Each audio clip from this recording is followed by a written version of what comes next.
All right, so this is the forward/backup camera that I got for the Roadtrek. It's a wired unit, and today we're going to show you how to get this installed into your Roadtrek 190. Let's see what comes in the box. All right, so when you open the box, the first thing you see is the monitor. And this one goes right over top of your existing rear view mirror. It has the screen for front and back. You can do a split screen on it. It also has the camera built in for forward facing. Next up, we have the camera itself. Next up, we have the power adapter. This unit also comes with a GPS module. This is going to tell you northwest, east, south on screen in real time all the time, and this is just going to live on the dash. Also comes with a nifty little tool here. This comes in really handy to get underneath your trim to pop it out without doing any damage. When installing your camera, you have to plan the route for your wires. Power adapter is going to get plugged in right here, go underneath the dash, underneath the trim, up and around, under that trim, over and then down. The video feed for the camera in the back, that wire is going to go up into the trim, all the way over, and drill a hole so it goes up into the shelf on the side, bringing that hidden all the way down. Then we're going to mount it with some straps up to the top, drilling a hole and bringing it right through that top cabinet there, through that top cabinet there, and then we're going to bring it to the very back cabinet where we're going to drill a hole into the side and bring it into the cavity where the AC unit lives. We're going to then bring the wire out through the vents and up to the roof. Really hoping this wire is long enough. Let's find out. So before I start drilling holes and installing this, I took the wire and roughly put it through the path that I'm planning to run it, to make sure that we're going to have enough wire, and it looks like we're going to have just enough. To get this wire into the compartment behind the AC unit, we're going to have to drill a hole right about here, about halfway from that back corner to where this begins to pivot out. That's going to give us access in behind to where the vents are, and we'll be able to fish this wire through using a coat hanger and hopefully get it through those vents. Now, when you're installing your backup camera, your cables are going to have different connections possibly than mine. This is what mine has. This plugs into the monitor that goes onto the rear view mirror, and this plugs into the camera. I'm going to be using this as my lead as I put it through. So I'm going to get a drill bit that's just a little bit wider than that adapter, and we're going to start drilling some holes at every junction point we need to throughout the cabinets.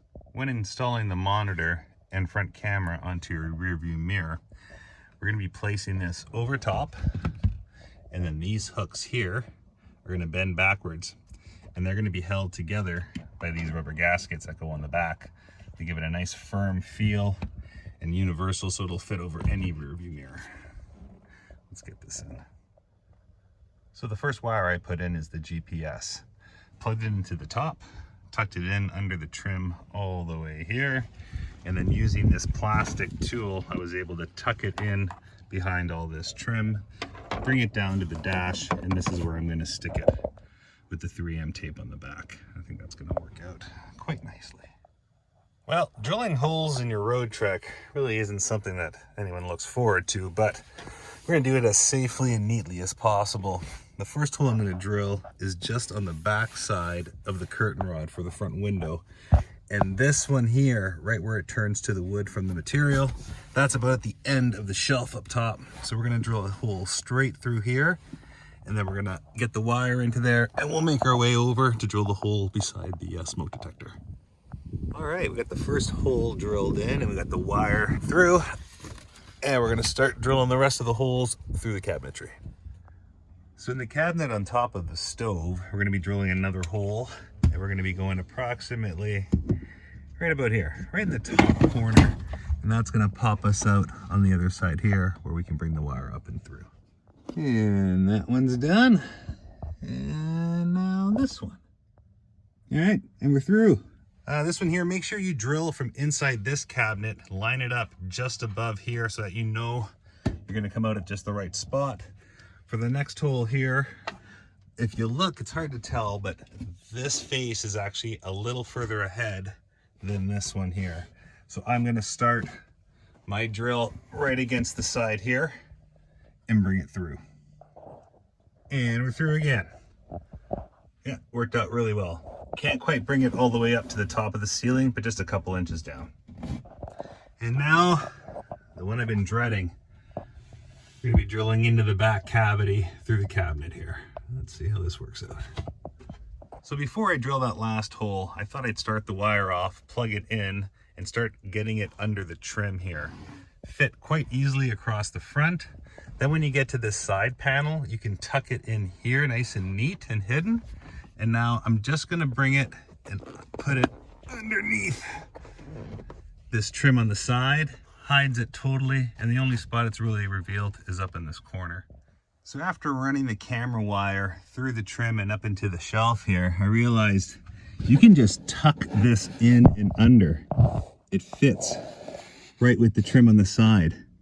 And then we're gonna bring it up here and into the hole, and again, just tucking it in. So when you get to the part here, if you use the orange tool, you're not gonna damage the wire, and you can just use it to push it in and tuck it in behind that cushion all the way to the top. Then once we get into the cabinets here and vacuum, we're then gonna use these clips, these little plastic cable clips, and these little black screws to hold that wire in place.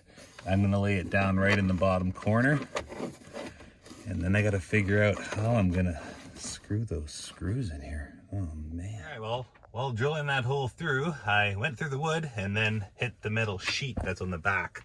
So we're gonna have to switch up from this blade to this blade.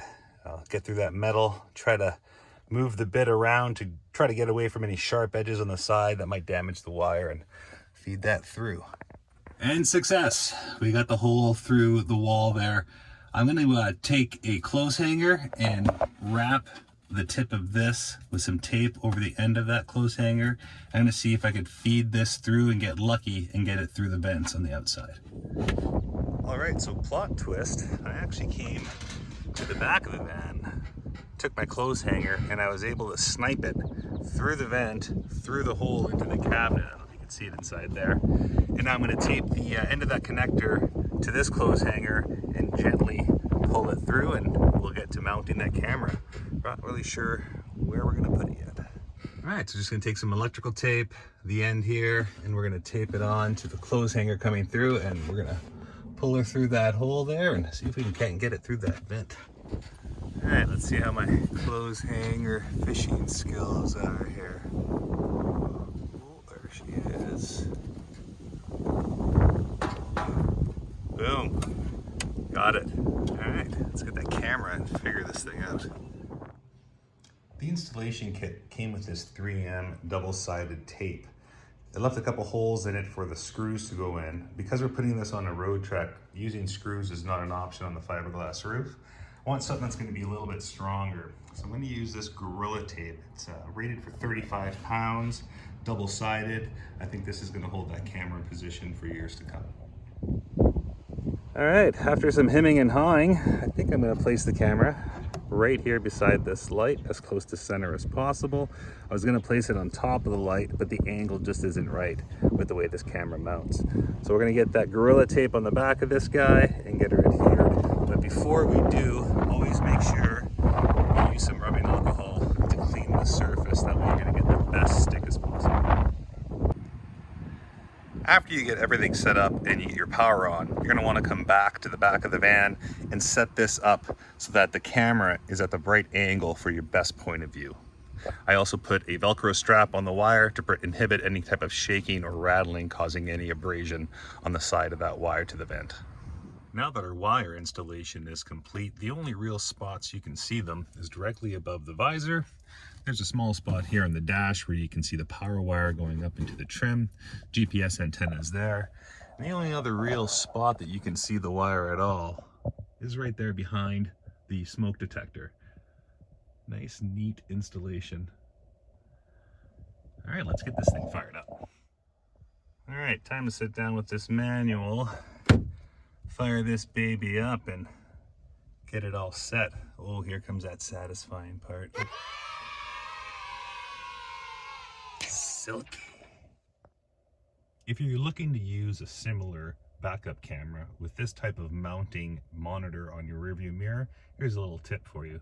leave it off at the beginning and set up your mirror so that it acts as a regular mirror when the monitor isn't on. This way, if you're ever driving and you shut off the camera, you can actually use just the reflective surface as your backup mirror.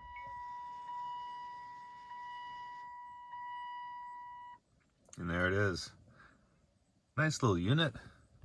Went through the menus and setups. You can go to the front camera, split screen, and the rear camera. It's got a timer up in the left-hand corner, and that's just telling you the time of its recording cycle. That it'll record over itself after it makes files 3 minutes at a time. Has a clock and which direction you're going in with the date, and in the bottom left corner there's your speed. Nice little unit, works great, no issues. And that's going to complete the installation. I hope this video helped you guys out in figuring out your path of wiring, and we'll see you on the next one.